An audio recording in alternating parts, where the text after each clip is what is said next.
Hello everyone. एक बार फिर से स्वागत है आपका। हम कुछ पिछले लेक्चर से हम लोग चार्ज के बारे में पढ़ रहे थे और चार्ज डिस्ट्रीब्यूशन के बारे में पढ़ रहे थे। छोटे मोटे हमने न्यूमेरिकल्स भी किए थे। आज जो लेक्चर हम शुरू कर रहे हैं, लेक्चर नंबर 5 है ये। इसमें हम जो बड़ी ही इंपॉर्टेंट चीज़ जो अब जिसमें मतलब आईआईटी में भी जिसके ऊपर क्वेश्चन आते हैं, बोर्ड्स में भी, बोर्ड्स में तो कुछ भी आ सकता है और आईआईटी में मेनली यहाँ से क्वेश्चन जो है वो स्टार्ट हो जाते हैं हमारे। और ये जो है ये बहुत इंपॉर्टेंट है, यहाँ से बिल्कुल ढंग से अब आपने स्टडी करना है। बहुत सारे न्यूमेरिकल्स, बड़ी सारी असाइनमेंट भी अब आपके सामने आएंगी, ठीक है जी।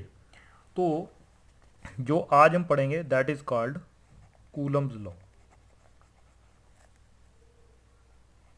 कूलम्स लॉ पढ़ेंगे, ठीक है। आपने शायद बुक खोली हो तो आपने देखा होगा कि कूलम लॉ जो है वो वहाँ पे स्टार्टिंग के टॉपिक्स में ही है coulomb law.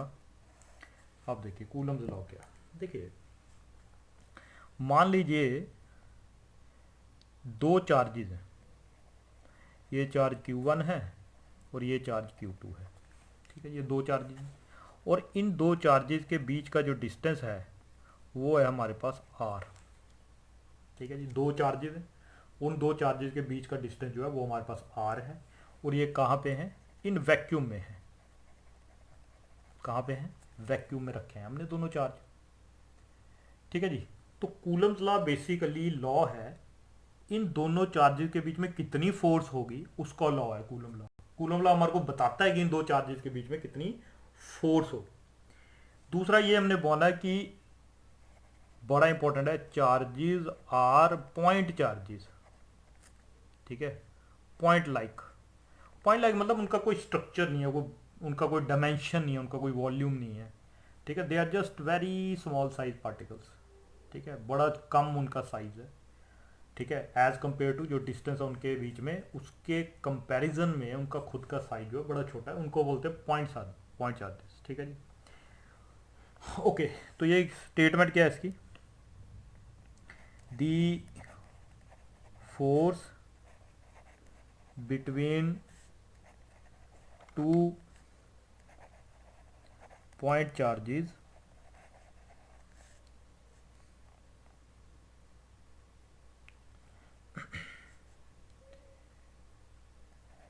separated by some distance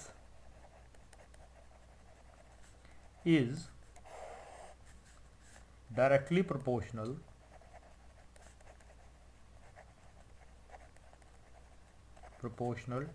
to the product of the magnitude of charges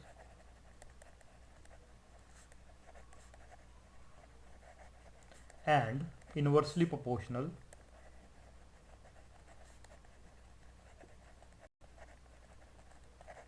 to square of the distance between them।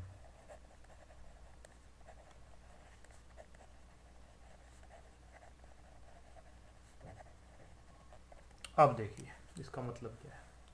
देखिए ये लॉ और लॉ ऑफ ग्रेविटेशन आपने याद होगा आपको, ठीक है। ये लॉ लगभग एक जैसे ही हैं, है ना। तो इसका मतलब मैथमेटिकली क्या कह रहा है ये कि force is directly proportional to Q1 Q2, दोनों के चार्ज पे मैग्नीट्यूड लिख देता हूँ मैं, ज़्यादा बेटर है, ठीक है जी। दोनों चार्जेस के मैग्नीट्यूड का प्रोडक्ट के प्रोपोर्शनल है डायरेक्टली, और ये इनवर्सली प्रोपोर्शनल है square of the distance between them. वहाँ पे क्या होता था ग्रेविटेशन में? वहाँ पे होता था चार्जेस और की जगह मासेस होते थे, है ना, और square of the distance between them. इन दोनों को अगर हम कंबाइन करें फर्स्ट और सेकंड को, तो ये कह रहा है कि जो फोर्स है it is proportional to Q1 Q2 over R square, इसके प्रोपोर्शनल है जी, ठीक है जी।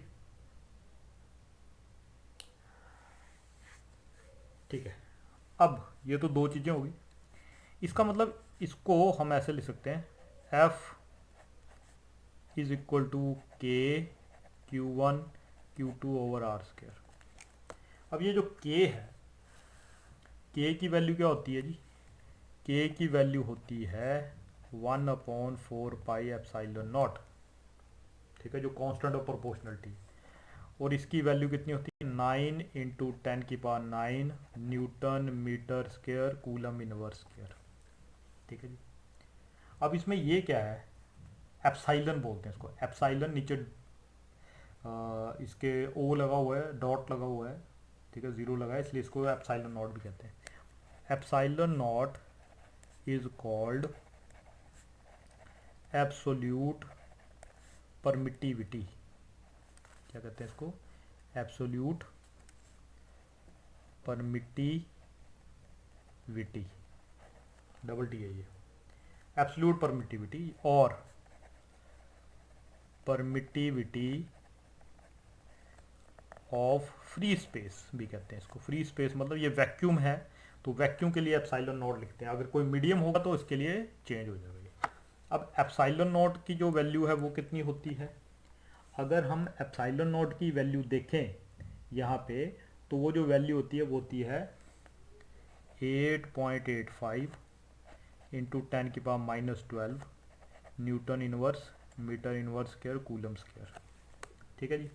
अगर मैं ये वैल्यू उठा के यहाँ पे पुट कर दूँ 1/4π और यहाँ एप्सिलॉन की वैल्यू पुट कर दूँ, तो ये हमारे पास कांस्टेंट होता है। और याद रखना ये 1/4π एप्सिलॉन की वैल्यू है, ना कि 4π एप्सिलॉन की, ठीक है जी, ठीक है जी। ये 4π एप्सिलॉन नॉट की वैल्यू नहीं है, ये 1/4π एप्सिलॉन नॉट की वैल्यू है, ठीक है जी, ये आपने याद रखना है। दूसरा, अब ये जो फोर्स है, ठीक है, इसकी कुछ प्रॉपर्टीज भी हैं, ठीक है, वो हम बाद में करेंगे, ठीक है जी।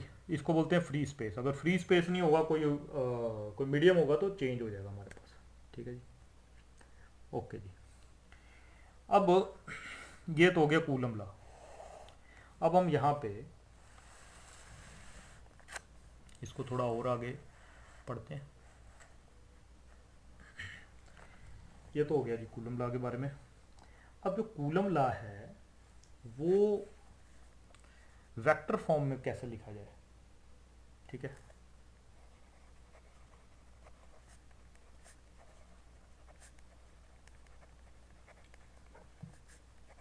वेक्टर फॉर्म,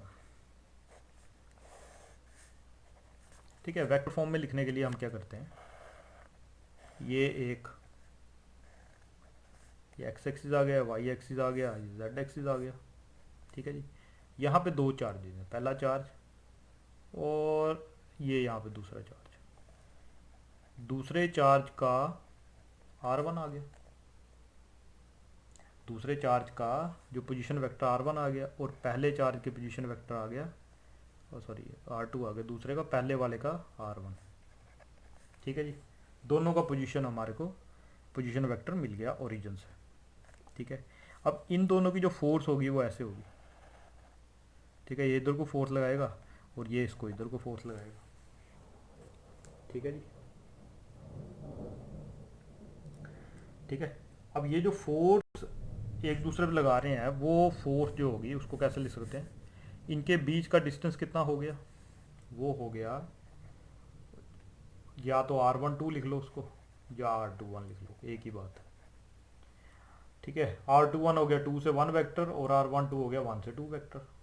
दोनों का मैग्नीट्यूड सेम ही है, लेकिन है एक दूसरे के ऑपोजिट, लेकिन मैग्नीट्यूड वाइज दोनों सेम है, ठीक है जी। दोनों वेक्टर हैं, मैग्नीट्यूड का सेम, इसका मतलब इनका यूनिट वेक्टर भी सेम होगा, ठीक है जी, ठीक है जी। तो मान लो मैं इनमें से एक वेक्टर ले लेता हूँ r12, ठीक है, जब वेक्टर लगा लो उसको, तो फोर्स कितनी आएगी, फोर्स आएगी 1/4π एप्सिलॉन नॉट q1 q2, यहाँ पर लिख देता हूँ, फोर्स ऑन 2 ड्यू टू 1। दूसरे वाले पे कितनी फोर्स लग रही है 1 की वजह से, तो फोर्स ऑन 2 ड्यू टू 1, ठीक है। तो यहाँ पे क्या आ जाएगा r12, क्योंकि 1 2 पे कितनी फोर्स लगा रहा है वो निकालनी है हमने, तो यहाँ से यहाँ तक का डिस्टेंस आ गया r12, और उसकी डायरेक्शन भी क्या आ गई r12 यूनिट वेक्टर, ये होगी फोर्स, ठीक है, ये वेक्टर फॉर्म में हो गया। अब यहाँ से अगर हम देखें triangle law of vector addition बन रहा है यहाँ पे, कैसे, R1 plus R12 is equal to R2, ये दोनों वेक्टर एक ही ऑर्डर में और ये रिवर्स ऑर्डर में, तो इसका मतलब R12 किसके बराबर आ गया, R2 माइनस R1 लिख सकते हैं। इसकी जगह ये पुट कर दो तो क्या बन गया, F21 is equal to 1/4 pi epsilon naught Q1 Q2, और यहाँ पे क्या लिखूँ मैं, R2 माइनस R1 वेक्टर का के मैग्नीट्यूड का स्क्वायर, और यहाँ पे मैं लिख देता हूँ R12। अब ये R12 है, R12 वेक्टर है। अगर इसका यूनिट वेक्टर लिखना हो तो यूनिट वेक्टर क्या होता है, यहाँ पे लिख देता हूँ छोटी सी जगह में, यूनिट वेक्टर होता है वेक्टर डिवाइड बाय उसका मैग्नीट्यूड, R2 माइनस R1 का मैग्नीट्यूड। इसको यहाँ पुट कर देता हूँ, ये क्या बन जाएगा, R2 माइनस R1 और divide by R2 minus R1 का मैग्नीट्यूड। तो इसको क्या लिख सकते हैं, F21 is equal to Q1 Q2 4 pi epsilon naught, और ये दोनों मिक्स होके क्या बनेंगे, सॉरी इसको ऐसे लिख देते हैं, R2 माइनस R1 का cube into R2 minus R1। इसको बोलते हैं vector form of coulomb law, ये कूलम लॉ की वेक्टर फॉर्म है, ठीक है। आपको थोड़ा सा हौज पौज लग रहा होगा, लेकिन ये सारी चीज़ें आपने पढ़ी हुई हैं और बड़े आराम से आप लिख सकते हो, इलामत करके आए हो, ठीक है, ओके। अब जो कूलम लॉ है वो बड़ी सारी चीज़ों के ऊपर डिपेंड करता है। वो इस चीज़ पे डिपेंड करता है कि दोनों के जो सॉरी चार्जेस के बीच का मीडियम क्या है, वो इस चीज़ पे डिपेंड करता है कि चार्जेस की लोकेशन क्या है, ठीक है, चार्जेस पॉइंट साइज होना चाहिए, ऐसे बड़ा सारा कुछ है जो हम लोग अब आगे वाले लेक्चर्स में पढ़ेंगे, ठीक है जी। इसको आप ध्यान से पढ़िए, और कुछ भी इसमें आपको दिक्कत होगी तो मेरे को ज़रूर पूछिए, ठीक है। अगले वीडियो में फिर मैं आपके डाउट लूँगा, और अगले वीडियो में हम इसकी प्रॉपर्टी देखेंगे और फिर हम करेंगे न्यूमेरिकल, ओके जी, ओके बाय।